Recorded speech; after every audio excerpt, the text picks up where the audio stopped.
Good morning, everybody. My name is Galib, but my Chinese name is Jialibu. I'm very happy to be here today as your dean just explained that we have experienced the first snowfall yesterday and is very excited to welcome me because today is the next day after the snowfall. Well, I didn't know it because I arrived here tomorrow at late night, so I didn't see the snow. But I came from Wuhan and Road Initiative. Could you please raise your hand? So still we see that there are many who never heard about it. So this is quite interesting. And then the next part, a shared future for mankind.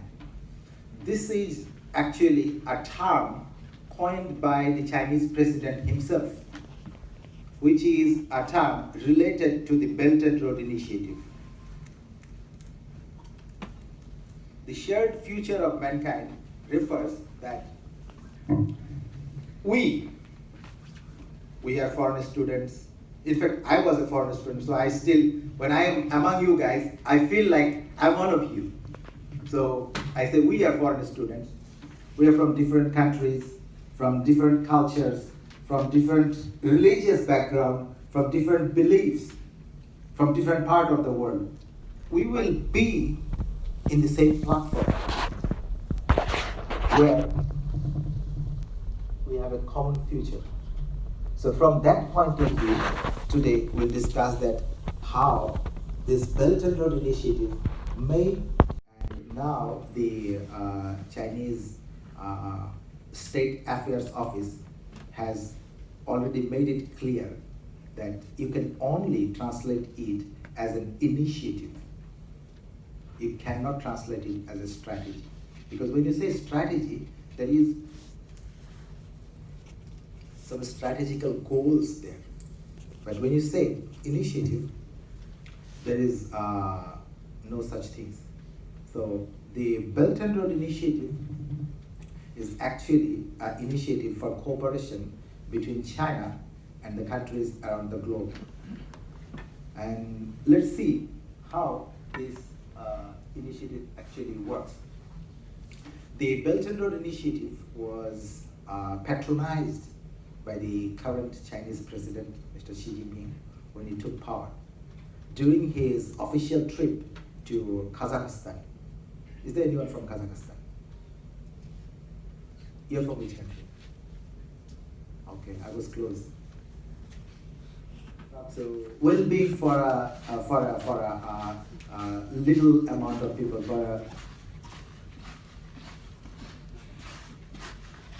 so this is what his meaning was, that the greater goodness is the goal.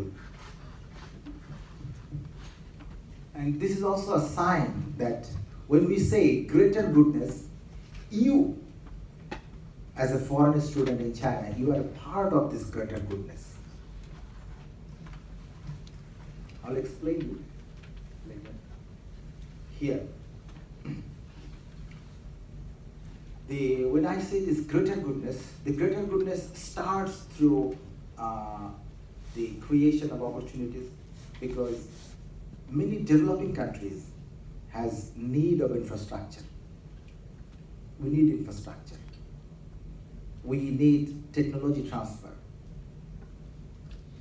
When I came to China, actually I really had no idea that why I'm going to China. But when I grew up, I find that, okay, I'm here to see that what they have in the Pandora box, so that I can go back to my country and I can help the people of my country. And I believe the same dream, many of you, in fact, all of you have the same dream. You have to learn the things in China and you have to use it in your country. But sometimes it is not that easy, because we have limitations. We have our own limitations. And now if you find that somebody is helping you to overcome these limitations, then it is easy for you to use that platform and go ahead. And this is a very good example. I took this example from the World Bank report in 2019, because this year, this 2020 is quite different and quite difficult. So the data from this year are not easy to explain. So I took the data from 2019. And this interprets that the Belt and Road Initiative has lifted up many people from the poverty line, which is the BRI transport project could help lift 7.6 million people out of extreme poverty around the globe. So actually this is not 7.6 million. There is 32 million more. So let's say around 40 million people. Around 40 million people has been lifted out of the poverty line according to the World Bank report. And this 40 million people is living in the developing countries. Now, the girls with long hair, they also sometimes want short hair. So when a girl with long hair wants a short haircut or a dress which is a good match with short hair, so what she will do? And then I had this feeling that, that's how markets are created. When I was young, I cannot remember that I saw someone, the coordination on 5 aspects. The first aspect is policy coordination. The second one is infrastructure connectivity. The third one is unimpeded trade. The fourth one is financial integration. And the last one, by doing all these things, to connect people. And here lies your opportunity. Connecting people. Why this is your opportunity? Think about a Chinese company. For example, a Chinese company is now thinking about investing in Uzbekistan. A Chinese companies, they need local resources. They need, right? So when they need local resources, who could be a better option than this gentleman? You know China, you have been to China, you know Chinese industrial standards, and then why so many foreigners, they cannot find job? And I agree with you. Why so many foreigners cannot find a job? Because you see, this is the water that I brought from my hotel. This water is for free, but I did not open it. When I find that, they gave me this water. So I'm drinking from here. I'm not drinking this water. Mostly, you see, this bottle looks better. This one, I'm not opening it, but if I open it, what will happen, you know? Because this is very soft. There's a risk of pouring some water on my jacket. So I don't want to be in a condition which in some sense is embarrassing for me when I'm providing you a lecture. So sometimes presentation is very important. In fact, I believe the water, maybe there's some slight difference between them. So in the same way, when you yourself has some extraordinary qualities inside you. When I was explaining you this railway project, you are a very important opportunity for them. But you need to pack yourself, you need to present yourself.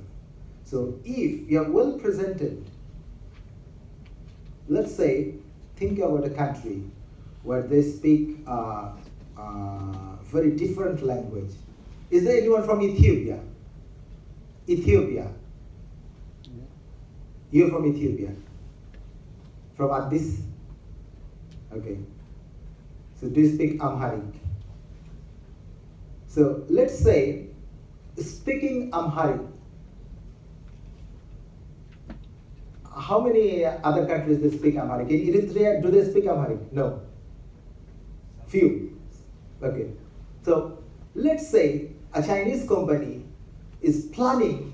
In fact, there are many Chinese who are in Ethiopia. Ethiopia is a very important country of this Belt and Road Initiative.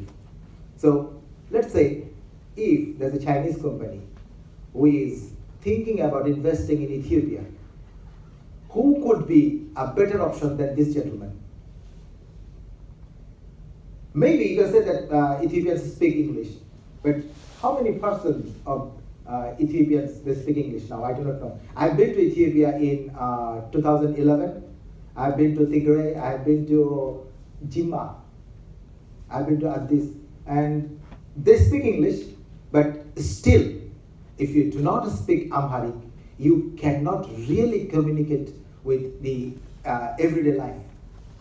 Let's say you have to buy foods, you have to go here and there. You need to speak Amharic. And now, finding someone who can speak Amharic, who can speak English, and at the same time, he can speak some little Chinese, is not an asset. This is a rare quality. I recall a memory that we had a president in our country. His name was Lieutenant General Irshad. And I recall a memory to be his official translator. Why me? My father was a very ordinary government employee. I do not have any those posh or rich backgrounds. I'm from a very ordinary family. So why me? Just because I speak Chinese. So that opportunity came to me. So there are opportunities.